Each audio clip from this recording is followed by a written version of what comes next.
अजीत पवार का मृत्यु हत्या था या फिर कोई और साजिश? देखिए, महाराष्ट्र के उप मुख्यमंत्री थे अजीत पवार। आज सुबह उनकी हत्या करा दी गई है और उस हत्या को एक विमान दुर्घटना की शक्ल दे दिया गया है।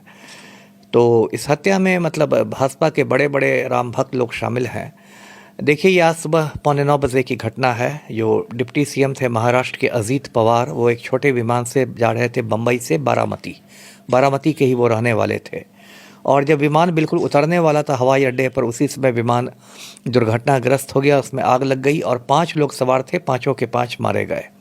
अब विमान जिस कंपनी का था, उस कंपनी का कहना है कि दुर्घटना की वजह लो विजिबिलिटी थी। मतलब हवाई अड्डे पर इतना ज़्यादा कुहासा और कोहरा था कि पायलट को साफ साफ दिखाई नहीं दिया और हवाई जहाज़ दुर्घटनाग्रस्त हो गया। और फिर इसकी जांच तो होगी जैसी होती है।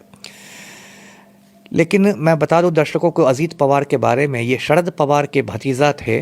शरद पवार बहुत बड़े नेता हैं, बहुत कद्दावर नेता महाराष्ट्र के।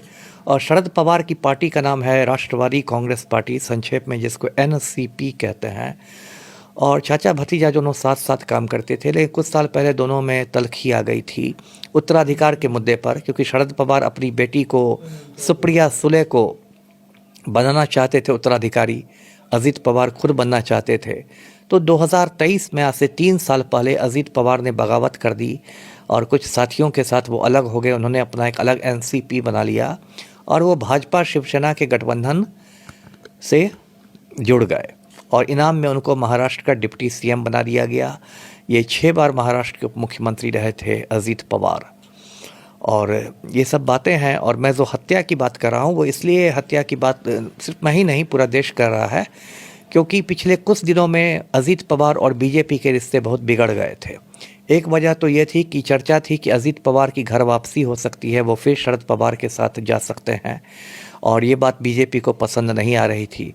दूसरी वजह ये थी कि बम्बई के मेयर का चुनाव अभी होना है और उस पर बीजेपी की भी नज़र थी, मेयर की कुर्सी पर अजीत पवार की भी नज़र थी। दोनों अपने अपने लोगों को बैठाना चाहते थे, तो इसको लेके एक तनातनी थी भाजपा और अजीत पवार के बीच में। तीसरा जो मुद्दा था वो था लूट के माल का बंटवारा। अजीत पवार बहुत भ्रष्ट नेता थे और जब वो सिंचाई मंत्री थे महाराष्ट्र के, तो उन्होंने हज़ारों करोड़ों का एक सिंचाई घोटाला किया था 2009 में विदर्भ में, और बाद में उस घोटाले की लीपापोती हो गई थी, जैसा हिंदुस्तान में होता है। तो भाजपा के जो बड़े बड़े राम भक्त थे वो भी चाहते थे कि लूट के माल में उनको भी कुछ हिस्सा मिल जाए। तो इसके लिए अजीत पवार पर दबाव था, वे नहीं मान रहे थे।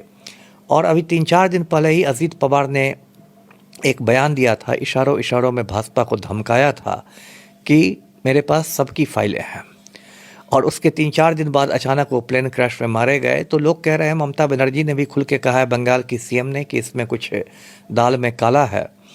और ऐसी ही घटना हुई थी पिछले साल जून में, जब अहमदाबाद में एयर इंडिया का विमान क्रैश कर गया था। उसमें विजय रूपाणी मारे गए थे क्रैश में, और वो एक ज़मीन घोटाला का वो खुलासा करने जा रहे थे, अचानक विमान दुर्घटनाग्रस्त हो गया।